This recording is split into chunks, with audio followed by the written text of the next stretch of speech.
नमस्कार। नमस्कार निज 80 पर आपका स्वागत है और मैं हूं आपके साथ जुबैर मलिक। और बुलेटिन की शुरुआत अब तक की हेडलाइंस के साथ। आजमगढ़ उपचुनाव नहीं लड़ेगी डिंपल, रमाकांत यादव को मिल सकता है टिकट।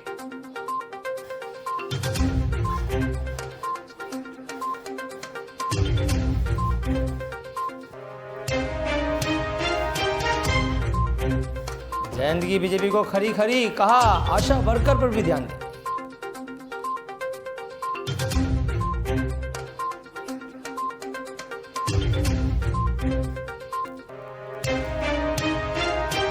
काशी में धर्म परिषद का आयोजन, इतिहासकार बैठक में हुए शामिल।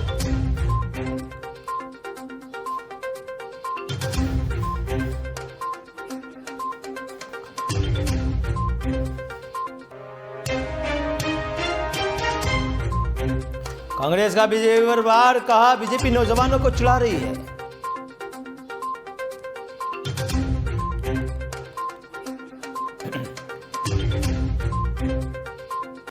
मिल रही है आजमगढ़ से, जहां सूत्रों के हवाले से खबर मिल रही है आजमगढ़ सीट से उपचुनाव में डिंपल यादव नहीं भरेगी पर्चा। इस वक्त की बड़ी खबर सूत्रों के हवाले से खबर है, आजमगढ़ उपचुनाव से इस बार डिंपल यादव पर्चा नहीं भरेगी, जबकि रमाकांत यादव को टिकट मिलने के आसार लगाए जा रहे हैं। आजमगढ़ उपचुनाव नहीं लड़ेगी डिंपल यादव, सूत्रों के हवाले से खबर है, रमाकांत यादव को टिकट मिलने की संभावना है। इस वक्त की बड़ी खबर हम आपको लगातार बता रहे हैं। समाजवादी पार्टी के राष्ट्रीय अध्यक्ष अखिलेश यादव ने आजमगढ़ लोकसभा उपचुनाव के लिए प्रत्याशी के नामों के कयासों को आज शाम विराम भी लगा दिया है। तो इस वक्त की बड़ी खबर लगातार हम आपको बता रहे हैं, डिंपल यादव उपचुनाव में पर्चा नहीं भरेगी, जबकि रमाकांत यादव पर टिकट मिलने के आसार लग रहे हैं। तो इस वक्त की बड़ी खबर आजमगढ़ से, क्योंकि आजमगढ़ सीट समाजवादी पार्टी के लिए बहुत ही महत्वपूर्ण सीट है, क्योंकि इस सीट पर अभी तक मौजूदा समय में अखिलेश यादव खुद यहां से सांसद थे और उनके विधानसभा पहुंचने के बाद ये सीट रिक्त हुई थी।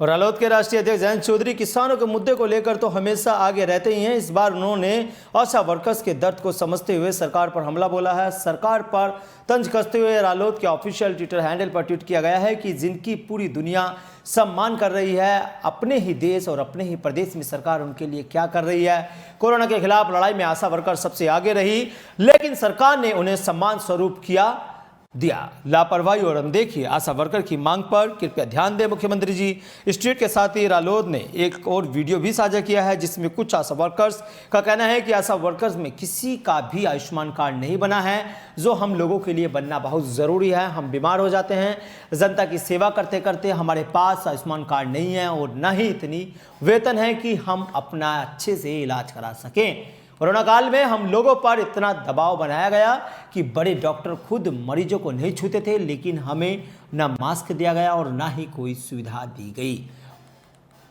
उसके बावजूद भी हम मरीजों को पूरी सेवा दिया करते थे।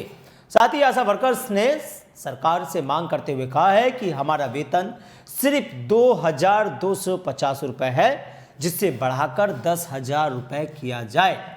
तो आशा वर्कर ने ये बड़ी मांग की है। राष्ट्रीय लोकदल के ट्विटर हैंडल से ट्वीट किया गया है कि उनका वेतन को 2,250 रुपये से बढ़ाकर 10,000 रुपये कर दिया जाए।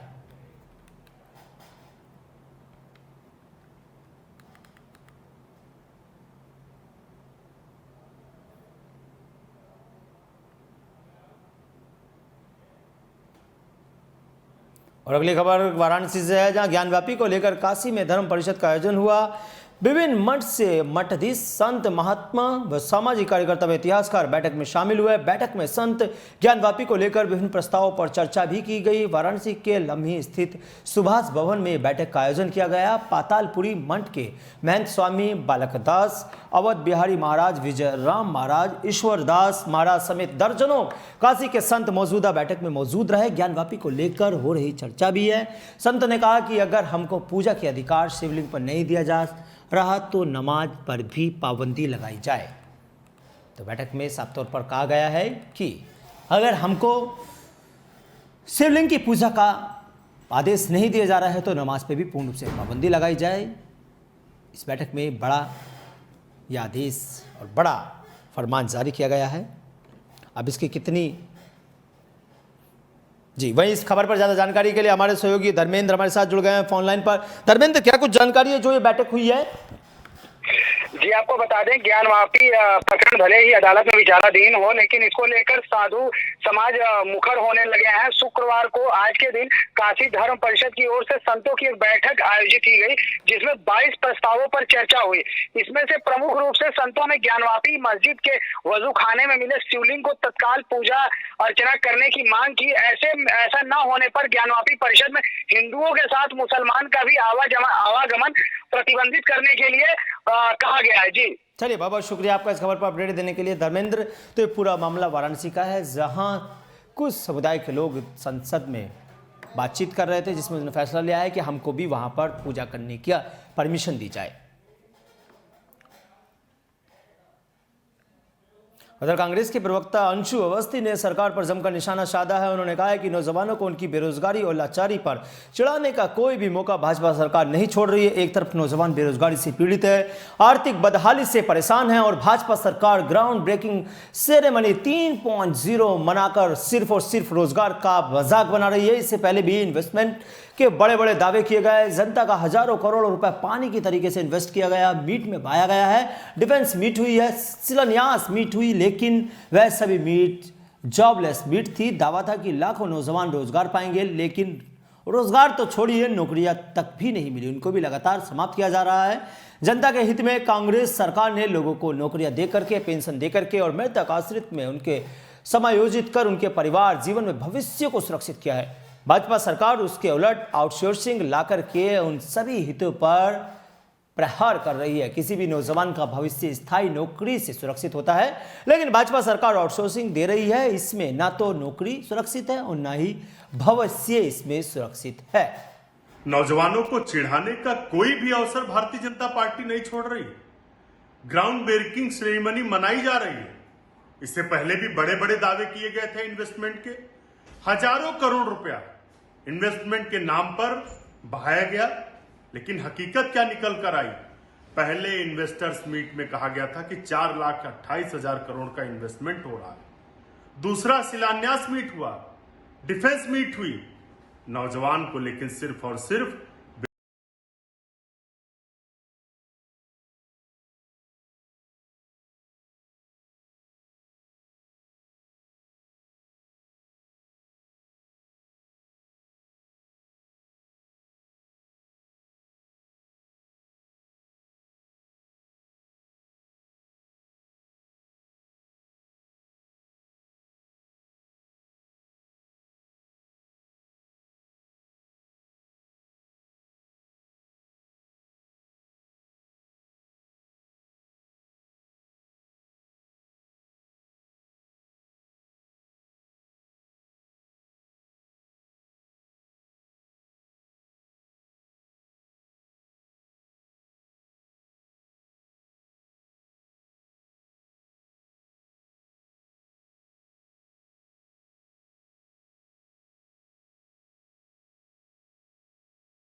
और संभल में जिला अस्पताल के मेन गेट के बाहर एक महिला घंटों जमीन पर पड़ी रही। महिला का पति उसका अल्ट्रासाउंड कराने आया था, मगर अस्पताल से सोनोलॉजिस्ट मौजूद नहीं था। ना महिला का अल्ट्रासाउंड हुआ और ना ही हेल्थ कर्मियों ने उसे लौटाने की कोई बेड या बेंच भी दी। महिला के ज़मीन पर पड़े होने की तस्वीरें कैमरे में कैद हो गई है। ज़मीन पर पड़ी इस महिला की तस्वीरें संभल के जिला अस्पताल की बताई जा रही है। तस्वीरों में भी आप साफ तौर पर देख सकते हैं, ये पूरी तस्वीरें संभल के जिला अस्पताल की है, जहां महिला घंटों ज़मीन पर पड़ी रही। किसी हेल्थ कर्मी की महिला पर नज़र नहीं पड़ी। दरअसल बीमार महिला को उसका पति अल्ट्रासाउंड कराने दुरुस्त देहात इलाके के जिला अस्पताल लेकर आया था, जहां बेड न मिलने के चलते महिला ज़मीन पर ही लेटी रही। कहाँ रहते हैं आप? अकराबाद।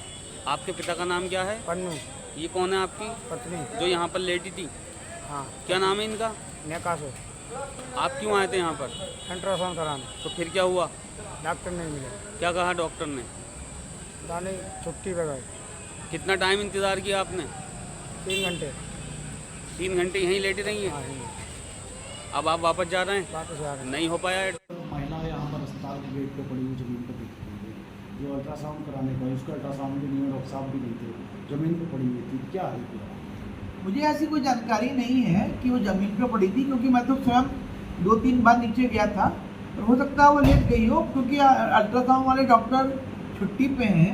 वो जहाँ से एप्लीकेशन लेके गए हुए हैं, तो बताया गया था। पर जो भी अल्ट्रासाउंड के लोग आए थे, जो भी महिलाएं या जो भी आए थे, सबको तारीख दे दी गई। जो अदालत में दूसरी कर्मचारी है, तो मुझे इसकी जानकारी नहीं है कोई ज़मीन पे पड़ी हुई थी।